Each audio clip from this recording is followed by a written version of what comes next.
Hello, my name is Nicole Elliott and I'm a technical analyst and private investor.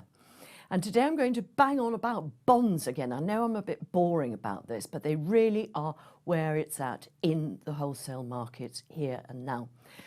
My first chart is the chart of the yield of the benchmark 10-year German Bund. That's a monthly chart, and you can see on the right-hand side that we've dropped to a new record low yield. We're below where we were in 2016.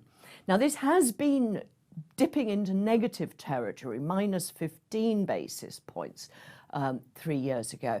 But now, yesterday, the German government, for the first time ever, actually sold a brand new 10-year with a yield of minus 24 basis points, minus 24.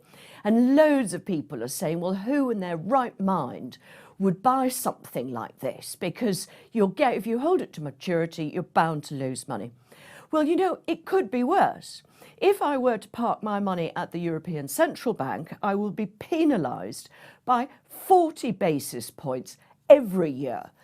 If I were to buy a German 2-year paper, the Schatz as it's called, I would be guaranteed to lose 66 basis points.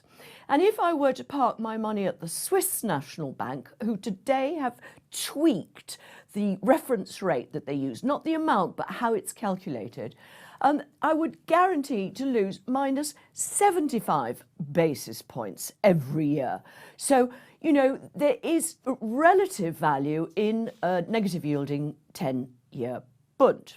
Now, if you don't like the sound of that, we're going to move on to my second chart, which is the yield of the benchmark Spanish 10-year bond. And again, you can see on the right-hand side, not only has it dropped to a new record low of 53 basis points, and that's a positive 53, that's not negative. You're getting something on this one. And you can see how suddenly people twigged about all of this starting in October last year. They suddenly thought, hang on a minute, I know it's extraordinary low yields for Spain, but they're a lot better than elsewhere. And so the reason the drop has been so fast was partly because people twigged, and obviously we're underweight in this one. It's not that popular. It's not nearly as big as the Bund market, nor as popular. The credit rating and the background and profile of Spain is not nearly as good.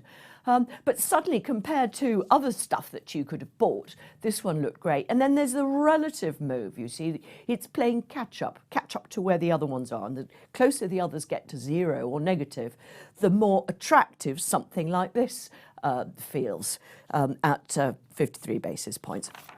And my third chart, it's not Europe, is the US 30-year Treasury Bond market. Now, it's got nothing to do with the Eurozone doing well or badly, or Trump tariffs or whatever. But I do feel that possibly Mr. Trump has a point. He does have a point when he's criticising the Fed, saying rates are too high. Because if everything was so great, why on earth is this one yielding almost 2.5%, which was the initial record low when Lehman collapsed in 2008? So do you know what I mean? If everything's so great, why are yields this low? It's because people are unhappy with poor quality high yield bonds that you might be able to buy. They prefer to be in something safe and steady. And if the Fed has got it all wrong, as Mr. Trump is suggesting, then they've got plenty of room to slash rates. And look, at 2.5%, this is yielding the same as an Italian 10-year BTP. I mean, which would you prefer, this or Italy? I know which one I'd plump for.